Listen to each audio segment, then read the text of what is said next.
Urban Therapy with Sun 752. This your daily Gogetemism number 125. Whew!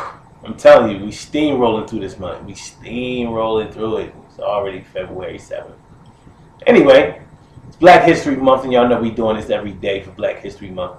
Our Black History Month spotlight feature person of the day is Barack Obama. President Barack Hussein Obama. Arguably the first black president of the United States.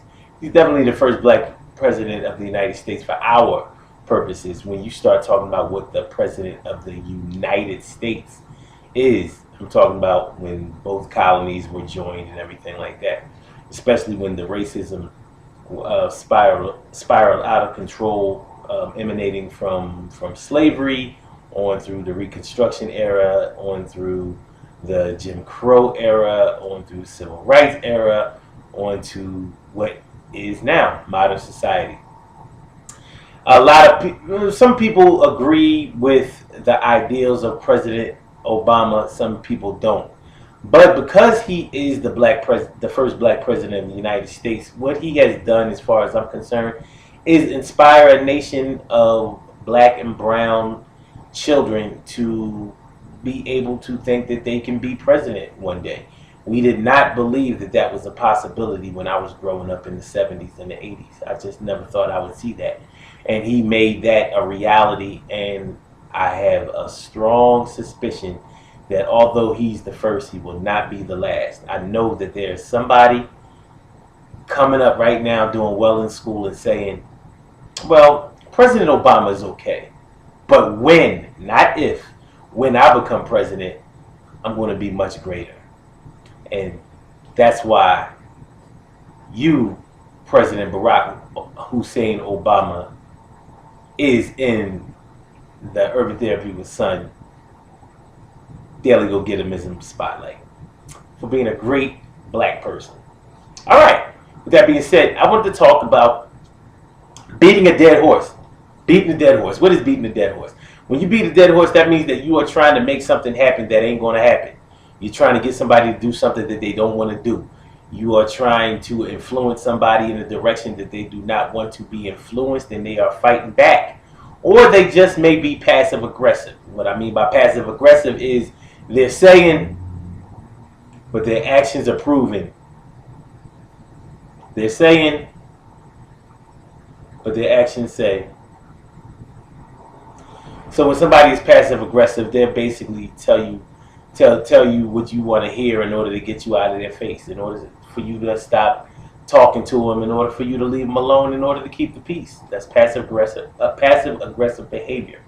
Sometimes it's done for a good cause, and oftentimes it's just done so you will stop nagging them.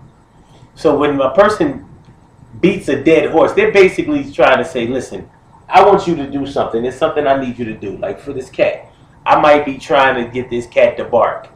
Like, you're going to bark today. You're going to fetch a bone. You're going to bark. You're going to bring me my slippers. She ain't going to do that. She is not going to do that. She's not going to jump up on me and wag her tail when I come home. Although she might greet me, but she ain't going to wag her tail.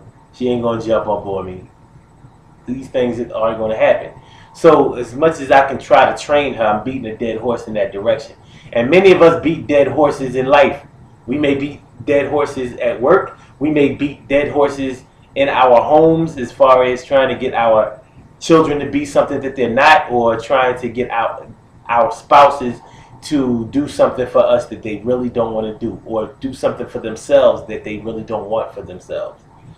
If you're trying to get somebody to go back to school and this person really struggles with school, or they just don't have a high value for education, you're beating a dead horse. It doesn't mean that you're not trying to do something noble. It doesn't mean that you're not trying to do something good, because you are. The thing is, what you're trying to make happen isn't going to happen at that time. The horse is dead for now. It's not to say that it can't be resurrected later on. Maybe that person will come into the knowledge that you're trying to give them at some point, and they will start to rise above, or do what you saw, what you had a vision of them being able to do, or having a potential to be able to do. It's hard. It's hard. You know, somebody like me, I play to people's strengths. Whatever you do well, that's what I have you do. I'm not really trying to beat a dead horse. But some people might say that that's just giving up or taking an easy road out. Call it what you want.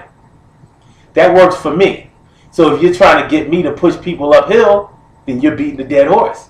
However, other people might be able to beat dead horses successfully or have some success in beating a dead horse. But for the most part, we just have to wait for people to get what they're going to receive on their own time, because they are on their own time, not on ours. And it's hard for us to understand that sometimes, especially when we are ambitious in spite of other people being unambitious. So that's what I'm talking about today. That's your Daily Gogetemism. Yeah. Daily Gogetemism show each and every day, 6 a.m.